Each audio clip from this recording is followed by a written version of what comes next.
구독과 좋아요는 사랑입니다. 오늘 말씀은 이삭이 리브가를 만나고 결혼하는 내용이 기록되어 있습니다. 오늘 이 말씀을 통해서 우리가 알 수 있는 몇 가지 내용이 있습니다. 첫째로 믿음은 결단임을 알게 하옵소서입니다. 믿음은 결단임을 알게 하옵소서. 58절 말씀을 제가 읽어드리겠습니다. 리브가를 불러 그에게 이르되 내가 이 사람과 함께 가려느냐? 그가 대답하되 가겠나이다. 창세기 24장은 이삭과 리브가의 결혼 이야기입니다. 그런데 창세기 24장을 보면 그 내용이 꽤 긴 것을 알 수 있습니다. 또한 이삭과 리브가의 결혼 이야기인데 이삭의 이야기는 많이 나오지 않고 리브가의 이야기가 많이 등장합니다. 아브라함의 종이 리브가를 만나서 데려오는 내용이 24장의 주된 내용입니다. 이것은 무엇을 의미할까요? 이삭보다는 리브가가 더 적극적으로 결단하고 움직였음을 우리는 보게 됩니다. 하나님께서 아브라함에게 축복하셨습니다. 그리고 믿음의 결과로 이삭이 태어났습니다. 하지만 이제 이삭은 아직 결혼하지 않은 상황입니다.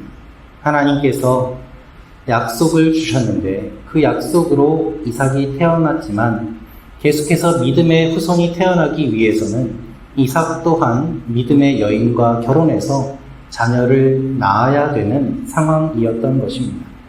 따라서 이삭도 중요하지만 누가 이삭과 결혼하느냐는 그만큼 더 중요한 내용이었습니다. 그런데 이 결혼이 어떻게 이루어집니까? 리브가의 가족들, 오빠는 며칠 또는 열흘 정도 더 있다가 가면 좋겠다라고 이야기를 하는데 아브라함의 종이 떠나야 되겠습니다 라고 하니까 리브가는 며칠 더 있지 않고 열흘 정도 더 있지 않고 바로 그 자리에서 가겠습니다 라고 이야기를 합니다. 결단을 하고 길을 떠나는 것입니다. 간다라는 말은 걷다라는 의미가 있습니다. 오히려 다른 가족들은 붙잡고 며칠 있다 가라고 만류하는데 이 여인은 오히려 적극적으로 결단하고 길을 떠나며 아브라함의 종과 같이 이삭을 만나러 가는 내용이 기록되어 있습니다. 한 번도 보지 못한 사람을 만나기 위해서 길을 떠납니다. 그 결과 하나님의 약속이 계속해서 이어져 갑니다. 여러분, 우리의 믿음은 결단을 요구합니다.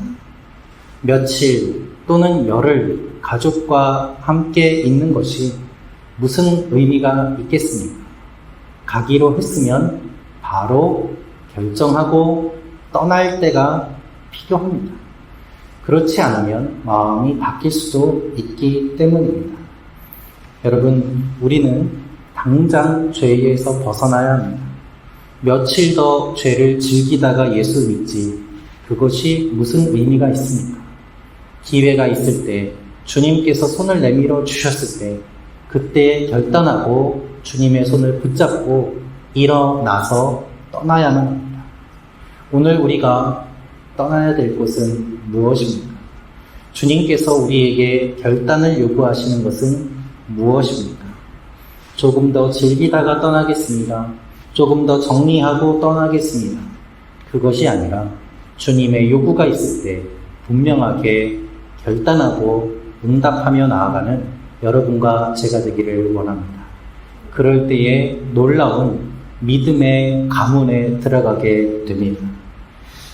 두 번째로 우리가 알 수 있는 내용이 있습니다. 그것은 63절 말씀인데요. 믿음은 잠잠히 기다리는 것입니다. 믿음은 잠잠히 기다리는 것입니다. 63절 말씀 읽어드리겠습니다. 이삭이 저물 때에 들여나가 묵상하다가 눈을 들어보매 낙타들이 오는지라. 이삭은 종을 기다렸습니다. 그가 올 때까지 그는 머무르고 기다렸습니다. 자신의 배우자를 찾으러 떠난 아버지의 종이 언제 돌아올지 그는 정확히 몰랐습니다. 어떤 일이 일어나고 있는지 알 수도 없었습니다. 핸드폰이 있는 것도 아니었기 때문에 그저 돌아올 때까지 연락도 하지 못하고 무작정 기다릴 수밖에 없었습니다. 그가 할 수 있는 일은 무엇이었을까요? 다른 종을 보내서 찾아보거나 어디까지 진행이 됐는지 확인하거나 할 수도 있었을 것입니다. 그런데 그는 끝까지 기다립니다. 묵묵히 묵상합니다. 하나님께서 하실 것을 그는 끝까지 바라보았다는 것입니다. 여러분, 우리가 하기 어려운 것 중에 하나가 바로 참는 것입니다. 기다리는 것입니다. 기다려야 될 때가 있음에도 불구하고 우리는 기다리지 못합니다. 씨를 뿌리고 열매를 거둘 때가 있습니다.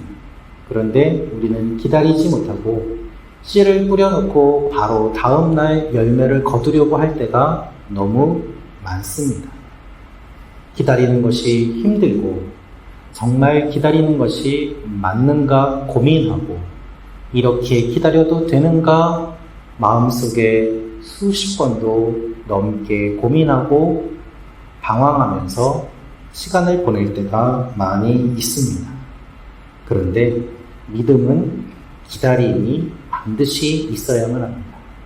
씨를 뿌렸기 때문에 그것이 자라고 열매를 맺을 때까지, 성숙될 때까지 충분히 기다려야 됨을 주님은 말씀하고 계십니다.